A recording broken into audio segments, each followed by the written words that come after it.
A cura de 2 cegos. Mateus capítulo 20, versículos 29 a 34. Saindo eles de Jericó, uma grande multidão o acompanhava. E eis que 2 cegos, assentados à beira do caminho, tendo ouvido que Jesus passava, clamaram: Senhor, filho de Davi, tem compaixão de nós. Mas a multidão os repreendia para que se calassem. Eles, porém, gritavam cada vez mais: Senhor, filho de Davi, tem misericórdia de nós. Então, parando Jesus, chamou-os e perguntou: Que quereis que eu vos faça? Responderam: Senhor, que se nos abram os olhos. Condoído, Jesus tocou-lhes os olhos, e imediatamente recuperaram a vista e o foram seguindo.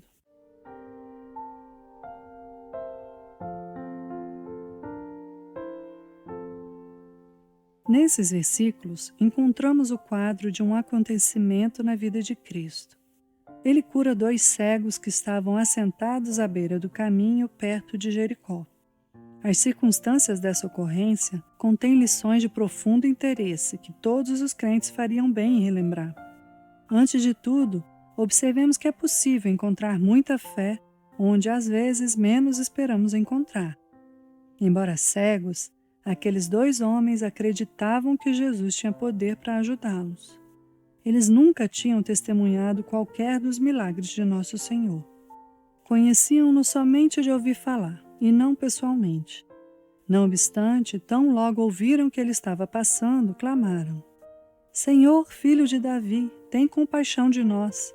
Tamanha fé bem pode servir para nos envergonhar. Mesmo com todos os nossos livros de evidências, biografias de santos e bibliotecas de teologia, pouquíssimos conhecem algo daquela confiança simples como a de uma criança na misericórdia de Cristo e no poder de Cristo. Até mesmo entre os crentes, com frequência, o grau da fé é estranhamente desproporcional aos privilégios usufruídos. Muitas vezes, um homem inculto, que só pode ler seu Novo Testamento com dificuldade, tem um espírito de resoluta confiança na advocacia de Cristo, ao passo que teólogos que já estudaram muito se veem assediados por dúvidas e questionamentos.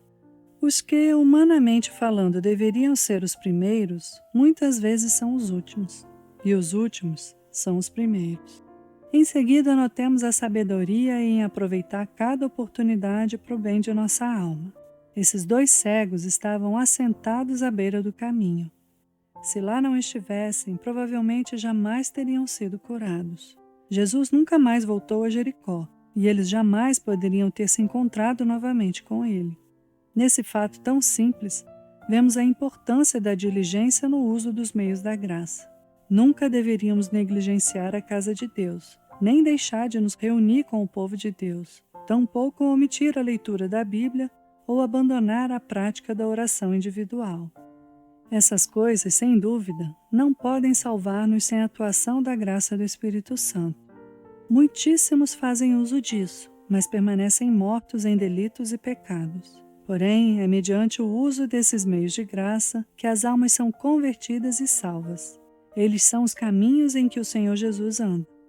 Os que se assentam à beira do caminho são os que provavelmente serão curados. Conhecemos as enfermidades de nossa alma? Temos algum desejo de consultar o grande médico?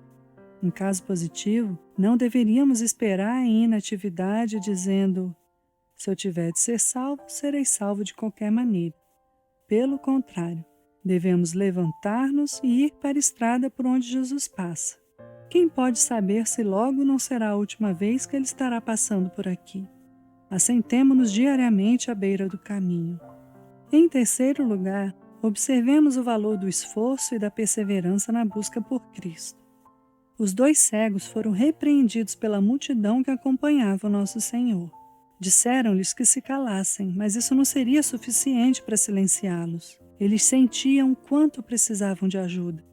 Em nada se importaram com a reprovação recebida, pois gritavam cada vez mais: Senhor, filho de Davi, tem misericórdia de nós. Nisso temos um exemplo sumamente importante. Não devemos nos deixar deter pela oposição, nem ficar desencorajados pelas dificuldades quando passamos a buscar a salvação de nossa alma. Devemos orar sempre e nunca esmorecer. Lucas 18:1. Devemos recordar a parábola da viúva importuna e a parábola do homem que foi à casa do amigo à meia-noite a fim de conseguir pão emprestado.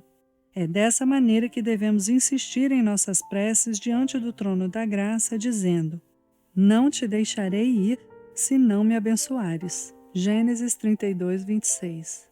Amigos, parentes e vizinhos podem mesmo dizer coisas indelicadas e reprovar o nosso zelo intenso. Podemos até encontrar frieza e falta de simpatia no lugar em que fomos procurar ajuda. Entretanto, que nada disso nos abale. Se sentimos nossas enfermidades e desejamos ver Jesus, o grande médico, se conhecemos nossos pecados e queremos que Ele nos perdoe, então prossigamos. O reino dos céus é tomado por esforço, e os que se esforçam se apoderam dele. Mateus 11:12. Finalmente, destaquemos quão gracioso o Senhor Jesus é para com aqueles que o buscam. Parando Jesus, chamou-os. Ele gentilmente perguntou o que desejavam, escutou a petição e fez o que lhe pediram. Abre aspas. Condoído, Jesus tocou-lhes os olhos e imediatamente recuperaram a vista. Fecha aspas. Deparamos aqui com uma ilustração daquela antiga verdade, a misericórdia de Cristo para com os filhos dos homens, a qual nunca podemos conhecer em sua plenitude. O Senhor Jesus não é apenas um Salvador poderoso, Ele também é misericordioso, gentil e bondoso, e em um grau que vai além de nossa compreensão. Como o apóstolo Paulo bem disse, o amor de Cristo que excede todo o entendimento. Efésios 3:19. Assim como Ele, oremos para conhecer mais desse amor. Precisamos do amor de Cristo quando principiamos na carreira cristã, penitentes temerosos e bebês na graça divina. Precisamos desse amor daí em diante, enquanto seguimos pelo caminho estreito, muitas vezes errando, com frequência tropeçando e nos sentindo desencorajados. Já no fim da vida, ainda precisaremos desse amor, ao passarmos pelo vale da sombra da morte. Por conseguinte, apeguemo-nos firmemente ao amor de Cristo. Seja esse amor nossa meditação diária. Até despertarmos, já no outro mundo, nunca saberemos realmente quanto devemos ao amor de Cristo.